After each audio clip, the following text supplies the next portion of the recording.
Самбайцны үзэгчтэй парламент телевизийн дэлхийн тойм хөтөлбөр эхэлж байна. Та бүхэндээ өнгөрч байгаа энэ 7 хоногт олон улсад болсон онцлог үйл явдлуудаас таймлан танилцуулъя.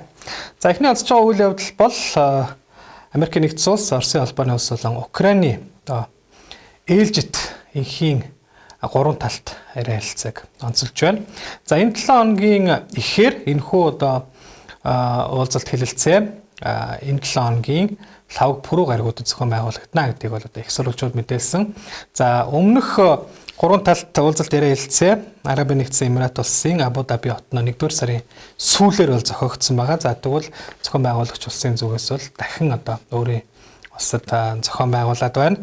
За мөн өнгөрсөн 7 хоногийн ням гарагт энэ хүү яриа хэлэлцээг төлөвлөж ирсэн боловч төр хойшлуулад энэ 7 хоногийн дундуур бол зохион байгуулсан юм а. За энэ талаар эхлээд Украины ерөнхийлөгч Владимир Зеленский өөрийн Telegram хуудасаараа дамжуулан хойшлуулж байгааг бол мэдэгдсэн. За гэхдээ хойшлуулсан шалтгааныг бол дээрээр дурдаагүй. За гурван талд уулзалтын дараагийн шатны хэлэлцээний тов 2-р сарын 4-5-ны өдрүүдэд зохиогдохоор гарлаа. За Украин улс бол яриа хэлэлцээрт бэлэн хэлэлцээний үр дүн дайныг боддоор дуусгахад биднийг ойртуулаасаа гэж хүсэж байна. Хэлэлцээний үр дүн мөн мөргөлдөөнийг боддоогоор дуусгах болгоно гэж найдаж байна хэмээн Telegram хуудсандаа бол бичсэн юм а.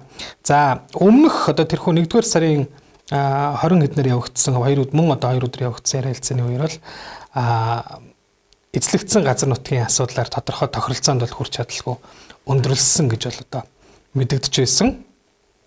За харин энэ хоёр дахь удаагийн гурван талт уулзалтыг энэ 7 хоног зохион байгуулна гэж мэдэгдэхдээ зэрэгцээд Оросын айрам өнгөрсөн 7 оны ням гарагт Украины зүүн хэсгийн Днепропетровск хот руу бол дроноор давталсан байгаа. За үүний улмаас бол уурхай ажилчдыг тээвэрлж явсан автобус өртөж 15 хүн амиа алдсан юм бас харамсалтай хэрэг явдал гарсан байгаа. За Украины ерөнхийлөгч бол энэ халдлагыг гэмт хэрэг гэж нэрлээд Оросын холбооны улс дайныг зогсоох асуудлыг нухацтай авч үзэхгүй байна хэмээн бол буруутгасан.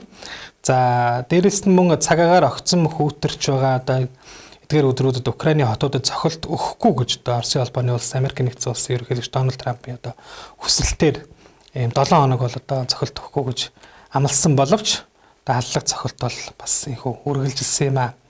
За ингээд энэ 7 хоногийн лав гарагт Арабын нэгдсэн Эмират улсын Абу Даби хотод Оросын холбооны улс, Украин, Америкийн нэгдсэн улсын гурван талт уулзалт хэлэлцээ бол эхэлж эхний өдрөө оролцсон. Лав гарагт пүрэв гарагт 2 өдрөө оролцсон байгаа. За Орос Украины сөргөлдөөнийг зохицуулах зорилготой ээлжид уулзалтад Оросын холбооны улсын талаас зэвсэг түвшний ерөнхий штабын ерөнхий газрын дарга Игорь Костюков тэргүүтээ төлөөлөгч нар Украины талаас үндэсний аюулгүй байдал батлан хамгаалахын зөвлөлийн нарийн бичгийн дараа Рустем Умеров тэргүүтээ төлөөлөгч нар оролцсон. За Америкийн нэгдсэн улсаас Трампын тусгай иш төлөөлөгч Стив Витков, Трампын хүргэн бизнесмен Jared Kushner, армийн сайд Daniel Driscoll нар бол оролцсон. За 2 өдөр үргэлжилсэн энэ удаагийн 3 талт уулзалт хэлэлцээ бол хаалттай хэлбэрээр явагдсан байгаа. За тэгээд үндсэндээ бол энэ удаагийн уулзалтаар талууд газар нутгийн асуудал ялангуяа Оросд эзлэгдсэн Украины Донбассын хяналтын асуудлыг хэлцэж байгаа талаар бол их сурвалжууд мэдээлсэн.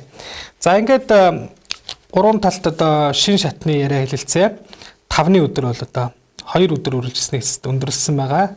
За түрүү хэлсэнчлэн газар нутаг, гал зогсоох зэрэг гол асуудлаар талууц хэлэлцсэн боловч энэ 2 дахь удаагийн уулзалтаас мөн л бодит ахиц дэвшил бол гараагүй. За холбогдох улс төр аюулгүй байдлын асуудлаар хамтарсан мэдээллийг бол мөн хийгээгүй байгаа. За тэгээд хэлэлцээ дууссан өдөр Орос Украины хоёр тал бол онцлогсдыг солилцоог бол хийсэн байгаа. За ингээд талбар нийтдээ 157 хүнийг тус 157 хүнийг харилцан шилжүүлжснээр нийтдээ 314 хүн бол суллагдаж их орондоо босож очсон байгаа. За энэ нь бол сүүлийн 5 сарын хугацаанд болсон анхны томоохон хэмжээний солилцоо болсон. За Украины ерөнхийлөгч Владимир Зеленский суллагдсан хүмүүсийн дунд цэргийн албан хаагч нар бол энгийн иргэд багтсан. За тэд их орондоо эргэж ирлээ гэдгийг бол мэдгдсэн байна. За Америкийн ерөнхийлөгчийн тусгай иш төлөөлөгч Стив Витков энэ хэлэлцээ нь онцлогдох сэтийн солилцооны асуудлаар тал дээр бол санал нэгдсэн нь бүтээлч үр дүн авчирлаа гэж хэлсэн. Гэхдээ мөн мөргөлдөөнийг бүрэн шийдвэрлэхийн тулд цаашид илүү их хүчин чармайлт гаргах шаардлагатай байгааг бол тэрээр онцлсан байгаа. За олонний цэргүүдийг солилцоход Арабын нэгдсэн Эмират улс болон Америкийн нэгдсэн улс зуучлалын үүрэг гүйцэтгэж маш их хүчин чармайлт гаргасан гэж Оросын холбооны улсын батлан хамгаалахын яамны зүгээс мөн бас давхар онцлсан. За тэгээд энэ олзны цэргүүд болон иргэдийг солилцоо 2 дугаар сарын 5-аас 6-нд шилжих шөнө бол одоо амжилттай болж өндөрлсөн гэж бол одоо их сурвалжууд мэдээлсэн. За шинжээчдийн хэлж байгаагаар энэ удаагийн уулзалт бол хүмүүнлэгийн асуудлаар эерэг дохио өгсөнч гал зогсоох, нутаг дэвсгэр, аюулгүй байдлын баталгаа зэрэг голлох асуудлууд дээр бол санал зөрчилдсөн гэдэг нь бол одоо хэвээрээ байгаа тодорхой харагдлаа гэж одоо хэлж байна. За Зеленскигийн хэлж байгаагаар бол одоо Украины ямарлыг зохицуулах хэлэлцээний хүрээнд дараагийн шатны уулзалтыг бол төлөвлөж байгаа. Дараагийн шатны хэлэлцээ ойрын хугацаанд болж зохион байгуулагдах газар нь Америкийн нэгдсэн улсад одоо 3 талт хэлэлцээ зохион байгуулагдаж магадгүй гэсэн ийм зүйлийг бол Зеленский 5-ны өдөр Польшийн одоо ерхий сайдтай уулзах үеэр бол одоо мэдгдсэн байгаа. Дээрээс нь тэрээр Орос улс одоо түрэмгийллийнхээ төлөө шан харамж авахгүй байх маягаар одоо дайныг дуусгах нь бол чухал байгаа. За энэ бол жинхэнэ аюулгүй байдлыг эргүүлэн авчирч баталгаажуулах гол зарчмуудын нэг юм аа. Үүн дээр биднийг дэмжиж байгаа бүхэл түншүүдтэй талархаж байна хэмээн тэрээр мэдээлэлтэй онцлсан байгаа. Олзны цэргүүд болон иргэдийг солилцох энэ арга хэмжээ нь өнгөрсөн оны 10 дугаар сараас хойш болж байгаа юм томоохон солилцоо боллоо. За Украины талаас одоо 157 иргэнэ эх орондоо буцааж авчирсны дотор бол зэвсэг түвшин үндэсний гвард хил хамгаалах албан хаагчд болон мөн 7 энгийн иргэн багтсан байлаа. За Оросын талаас мөн тооны одоо цэргийн албан хаагч нарыг бол эх орондоо буцааж авчирлаа. За дээрэс нь энэ цэргүүдийн дунд мөн Курск мужаас олзлогдсон 3 иргэн бол багтсан байна. За Оросын 1-р цугийн мэдээлснээр олзноос суллагдсан цэргийн албан хаагчдыг Белорусын нутагт хүлээн авч сэтгэл зүйн болон эмнэлгийн одоо тусламж үйлчилгээ үзүүлсний дараагаар 2-р сарын 5-ны шөнө Москва хотод хүргэсэн гэж бол мэдээлсэн байна. За удаан хугацаанд одоо зогсон байдалд байсан хэлэлцээний үйл явцад гарсан одоо ийм томоохон ахиц дэвшил бол энэ удаагийн олзлогдохстын солилцоо боллоо гэж хэлэлцээг зуучилсан, зохион байгуулсан мөн одоо оролцогч талууд болон ажиллагчдын зүгээс бол үндсэндээ дүгнэлээ. Энэ удаагийн солилцоо нь бол 2026 он гарснаас хойш анхны. За харин энэ дайн ихснээс хойш 71 дахь удаагийн одоо олзлогдохстыг одоо солилцсон ийм арга хэмжээ боллоо. За Абу Дабид болсон уулзалт бол одоо зөвхөн хүмүүнлэгийн солилцоогоор бол мөн хязгаарлагдаагүй. Хоёр их гүрний хоорондын харилцаанд бол стратегийн чухал юм тохиролцоонд хүрсэн бас үйл явдал боллоо. За Америк нэгдсэн улс болон Оросын албаны улсын хооронд өндөр түвшний цэргийн шууд харилцааны сувгийг сэргээхээр одоо тохиролцсон байна. За дээрэс нь энэ Украины одоо дайныг өндөрлүүлэх ихэнх хэлцээг цаашид өргөжлүүлж дараагийн шатны уулзалтыг Америк нэгдсэн улсад зохион байгуулах боломжийг талууд хэлэлцэж эхлээд байгаа юм аа. За дэлхийн тойм өргөлжилж байна. Дараагийн онцлог нэгэн одоо үйл явдал бол нэгдсэн үндэсний байгууллага маш санхүүгийн хүнд байдалд ороод байгаа талаар нэгдсэн үндэсний байгууллага ерөнхий нэрмжийн дарга анхааруулсан юм мэдээллийг бид онцолж байгаа юм аа. За нэгдсэн үндэсний байгууллага санхүүгийн хувьд дампуурах эрсдэлд ороод байгаа талаар ерөнхий нэрмжийн дарга Антонио Гутерриш анхааруулсан. Тэр нэгдсэн үндэсний байгууллагын гишүүн орнуудад илгээсэн захидалдаа энэ талаараа сануулсан ба. За түүний захидлыг бол одоо бие төлөөлөгч нь бол танилцуулсан. За ялангуяа нэгдсэн үндэсний байгууллагын гол хандивлагч болох Америк нэгдсэн улс одоо энэ олон талт зарчмаас ухарч санхүүжилтэд зогсоож байгаа энэ үед нэгдсэн үндэсний байгууллагын одоо энэ санхүүгийн ямарлал уламд амжирч төсөл хөтөлбөрүүдийн хэрэгжилтэнд хойшилж санхүүгийн дампуурлын одоо бодит аюул нөмрөөд байна. Тэгэд ойрын үед бол нөхцөл байдал улам муудах нь тодорхой боллоо гэдгийг гишүүн улсуудын байнгын төлөөлөгчдөд илгээсэн захидалтай Антонио Гутерриш бол онцолсон байна. За Трампын засаг захиргаа нэгдсэн үндэсний байгууллагын төрөл бүрийн агентлагуудаас одоо гарч байгаагаа зарлаж гишүүнчлэлтэд үлдсэн агентлагуудад олгодог санхүүжилтээ мөн бууруулж нэгдсэн үндэсний байгууллагын байнгын төсөв болон энхийг сахиулах ажиллагааны төсөвт оруулдаг төлбөр төлөхөөс бол татгалзаад байгаа. За тус байгууллагын дүрмийн дагуу бол татварын хэмжээ нь гишүүн орнуудын эдийн засгаас хамаардаг учраас хөгжиж буй улс орнуудтай харьцуулахад Америк нэгдсэн улс хятад гэх зэрэг томоохон эдийн засгтай улс орнууд бол харьцангуй их хэмжээний юм татвар төлдөг байгаа. Жишээлбэл Америк нэгдсэн улс болон хятад улсууд нэгдсэн үндэсний байгууллагын нийт төсвийн 20% бол одоо тусдаа ингээд дангаараа бол бүрдүүлдэг. За 2005 он дуусахын өмнөхөн татвараа бүрэн төлж амжаагүй дэлхийн 48 улс бол байсан. За тэгэхээр гишүүн орнууд үүргээ бүрэн биелүүлэх шаардлагатай байна. Үгүй бол энэ нэгдсэн үндэсний байгууллагын санхүүгийн дүрм журмыг үндсээр нь өөрчлөх ёстой байна гэдгийг бол Антонио Гутерриш сануулад байна. За тэгээд хэдийгээр энэ оны 26 оны төсвийг 7%-аар таньж 3 тэрбум 450 сая доллараар баталсан боловч энэ оны одоо 7 дугаар сар гэхэд нэгдсэн үндэсний байгууллага бол мөнгөгүй болох одоо ийм эрсдэл тулгараад байна гэдгийг бол анхааруулсан юм аа. За дараагийн онцлог үйл явдал бол бас нэгэн уулзалт хэлэлцээний тухай одоо мэдээлэл байгаа.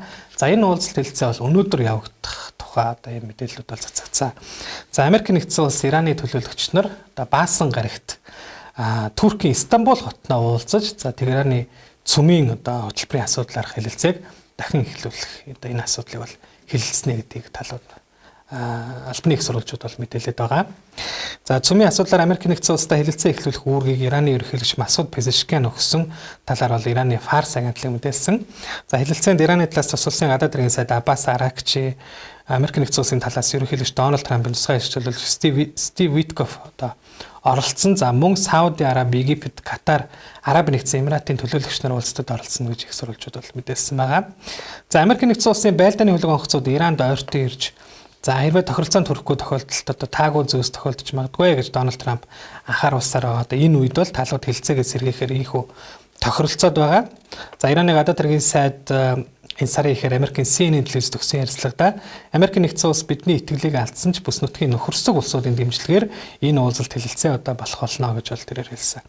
За тэгвэл энэ уулзалтын өмнө буюу одоо мягмар гарагт ойрох донуудын бүсэд ирээд байгаа Америк нэгдсэн улсын Авраам Линкольн хөлөг онгоц руу бол ойртож ирсэн Ираны дроныг Америк нэгдсэн улсын цэргийнхэн буудан унагсан бас ийм үйл явдал болсон энэ 7 хоногт. За тодруулах юм бол Ираны Шахед 139 загварын нисгэгчгүй онгоц Арабын тэнгист байрлаж байгаа одоо Америкийн нисэх онгоц тээвэрлэгч байлдааны хөлөг онгоцыг чиглэн ниссээр байсан тул F-35 сөнөөгч онгоцыг одоо хөөргөж тухайн дроныг устгасан болохыг Америк нэгдсэн улсын зэвсэг түвшний төв командлаас бол мэдээлсэн байна. За тус командлын мэдээлэлд мөн Америк нэгдсэн улсын цэргийн албан агч нар бэртэж гэмтээгөө техник тоног төхөөрөмжт хохирол учраагүй гэдгийг бол онцолсон. Харин нэгдсэн үндэсний байгууллагт Ираны төлөөлөгч энэ талаар тайлбар өгөхөөс бол татгалцсан юм аа. За тэгээд одоо энэ дэлхийн тайван хөтөлбөр хурж байгаа энэ мөчид Баасан гарагт бол одоо Америк Ираны төлөөлөгч нар Туркийн Стамбул хотноо одоо хэлэлцэх гэж байна. За энэ 7 хоногт бас нэгэн одоо үйл явдал олонний улсын анхаарлын төвд байлаа. Энэ бол 2 дугаар сарын 5-ны өдрөөр дуусахар болоод байгаа. Америк нэгдсэн улс Оросын албаны улсын хоорондох одоо цөмийн зэвсгийн хяналтын New Start гэрээний одоо хугацаа дуусахар болсон энэ үйл явдал байлаа.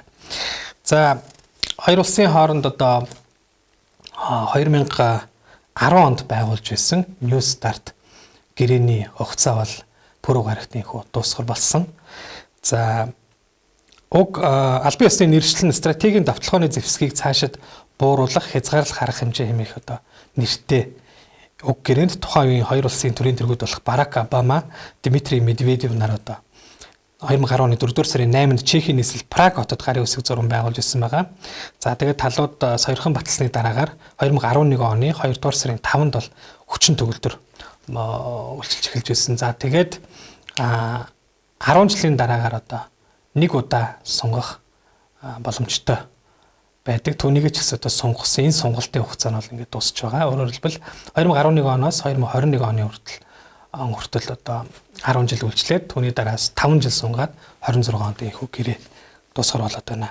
За гэрээний дагуу бол хоёр тал стратегийн цөмийн зэвсгийн тоог хязгаарласан байдаг. Тодруулах юм бол ашиглалтад бэлэн цөмийн зэрэг тошууны тоог 1550-аас ихгүй байлгаж, цөмийн зэвсгийг тээвэрлэгч болон харвагч байлдааны хэрэгслийн тоог хязгаарлаж, газар дээрх гинтийн хяналт шалгалтыг хоёр талд явуулах зүйл заалтуудыг багтаасан байдаг. За уг гэрээг цөмийн мөргөлдөөний эрсдлийг бууруулах зорилгоор өмнө нь байгуулсан ижил төрлийн гэрээг орлуулсан одоо байгуулж байсан юм.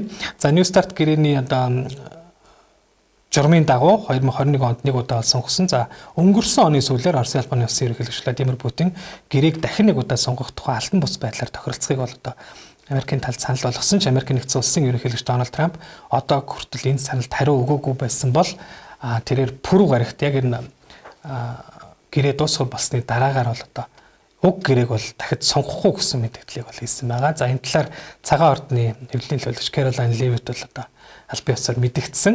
Гэхдээ сонгохгүй гэдэг нь одоо энэ цөмийн зэвсгийг одоо хянах арга хэмжээг бол өргөжлүүлэхгүй гэсэн үг биш. Юу вэ гэхээр Америкийн одоо энэ цөмийн ялангуяа одоо энэ цөмийн асуудлаар мэргэжсэн одоо хууль тогтоогч мэргэжилтнүүд цоо шин өөр гэрээг бол боловсруулж байгаа.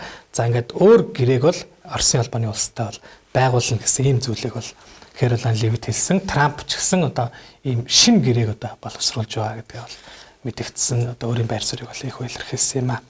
За яг одоо үүнээс өмнө бол одоо хэрвээ гэрээг сонгохгүй тохиолдолд 7-10 жил үргэлжилсэн энэ цөмийн зэвсгийг хязгаарлах тогтолцоо үгүй болж их гүнүүд зэвсэглэлээр хөөцөлдөж за улмаар цөмийн зэвсгийг ашиглах эрсдэл нэмэгдэнэ гэж бол ажиглагч нар анхааруулж байсан бол Трампын хувьд New Start гэдэг гэрээг бол ингээд дуусгар болгоод цаашаага түүний одоо засаглалын түүний одоо энэ бодлогын хүрэндэх шин одоо цөмийн зэвсгийг хянах гэрээг боловсруулад Оросын талд танилцуулна гэсэн ийм байр суурийг бол илэрхийлэх байна.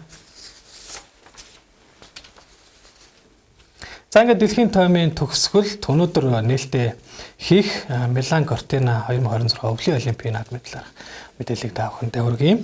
За нээлтийн яслын ажиллагаа өнөөдөр Баасан гарагт зохиогдно. За Итали улс 2 жилийн дараагаар өвлийн олимпийн наадмыг зохион байгуулж байна. За нээлтийн яслын арга хэмжээ Сан Сиро аймаг цэнгэлдэх хүрээлэнд одоо нийтдээ 3 цагийн туршил явагдана гэж зохион байгуулагчдын зүгээс мэдгдсэн байна. За нээлтийн яслын үеэр олимпиад оролцож байгаа 90 гаруй дэлхийн 90 гаруй улсын баг тамирчид улсынхаа туг далбааг одоо мандуулан цэнгэлдэх хүрээлэнг тойрч за зохион байгуулагч улсын мөн далбааг мандуулж төрийн дуулыг нэгшиглүүлж олимпийн бамбарыг асаах зэрэг одоо арга хэмжээнүүд зохиогдохоос гадна за мөн одоо энэ нээлтийн яслын арга хэмжээнд Америкийн поп дива дуучин Mariah Carey, Италийн алдарт дуучин тенор Андреа Бочелли, за мөн одоо алтан бөмбөрцөг шагналт Италийн жүжигчин Лаура Паузини, за мөн жүжигчин Сабрина Имбракаторе, Пьер Франческо Фавино, Матильде де Ангелис зэрэг одоо Италийн бас ийм олон алдартнууд бол ирж оролцож уран бүтээлээ толиулах юм аа. За энэ удаагийн өвлийн олимпийн наадамд дэлхийн 92 улсын 2870 гаруй тамирчид нийтдээ 116 одоо тэмцээнд өрсөлдөнө. За тэдний хүртэх алт мөнгөн медалууд дэлхийн зах зээл дээрх үнэт металлын үн огцон өссөнтэй холбоотойгоор олимпийн түүхэнд хамгийн өндөр өртгөөр бүтсэн ийм шагнал болж бас нэгэн ийм өвөрмөц дээд амжилтыг бол тогтоогод байна. За энэ удаагийн өвлийн олимп болон паралимпиад зориулсан нийтдээ 1146 ширхэг медалийг үйлдвэрлэсэн. За тэдгээрийн нийт үнэлгээ нь 1.3 сая $8 давсан түүхэн дээд амжилт одоо болж байгаа. За тухайлах юм бол энэ удаагийн нэг алтан медалийн үнэлгээ ойролцоогоор 2300-аас 2382 $8 одоо байгаа нь өмнөх олимпиадаас 2 дахин өссөн юм үзүүлэлттэй. Мөнгөн медалийн үнэлгээ 1300-аас $1400 хүрч 3 дахин нэмэгдсэн үзүүлэлттэй байна. За түүнчлэн доктортой хөгжлийн зорилтын хүрээнд медалуудыг дахин боловсруулсан үнэт металлаар за 100% сэргийгт хэрчим хүчийг ашиглан үйлдвэрлэснээрээ бол одоо онцлогтой ийм медалуудыг бол бэлдээд байна. За нээлтийн яслын арга хэмжээгийн дараагаар бол одоо өвлийн олимпийн наадмын тэмцээнүүд эхэлнэ. За гэхдээ мөн уулын цан керлинг гэх зэрэг зарим тэмцээнүүд 4-5 гарагт бол хэдийнэ эхлээд байгаа юм аа. За Америкийн нэгдсэн улсын дэд ерөнхийлөгч JD Vance зэрэг дэлхийн удирдагч нар мөн энэ удаагийн одоо өвлийн олимпийн наадмын нээлтийн ясалт хүрэлцэн ирж оролцож байгаатай холбогдуулан Итали улс аюулгүй байдлыг чангатгаж Милан хотод болон олимпийн бусад эсгүүдэд 6000 орчим цагдаа 2000 орчим одоо цэргийн албан хаагчдыг бэлэн байдалд оруулан байршуулад байна. За Милан Кортина өвлийн олимпийн наадам нь олон улсын олимпийн хорооны тэргүүн Kirsty Coventry-гийн одоо удирдлагаар зохион байгуулагдаж байгаа анхны өвлийн олимп болох гэж байна. Өвлийн олимп 2 дугаар сарын 22-ны өдрийг хүртэл үргэлжилж за хаалтын ёслолын арга хэмжээ Верона цэнгэлдэх хүрээлэнд зохион байгуулагдах бол үргэлжлээд 3 дугаар сарын 6-наас 15-ны хооронд өвлийн паралимпийн наадам зохион байгуулагдах болно. За дараагийн олимпийн наадмын тухай тэгвэл 2 жилийн дараа 2028 оны зуны олимпийн наадам Америк нэгдсэн улсын Лос Анжелес хотод зохион байгуулагдана. Харин 2030 оны өвлийн олимп Францын Альпийн нуруунд зохион байгуулагдана. За үзэгч та бүхэндээ энэ 7 хоногт болсон олон улсын онцлог үйл явдлуудаас таймлаа үргэлжлэн анхаарлаа хандуулсан баярлалаа.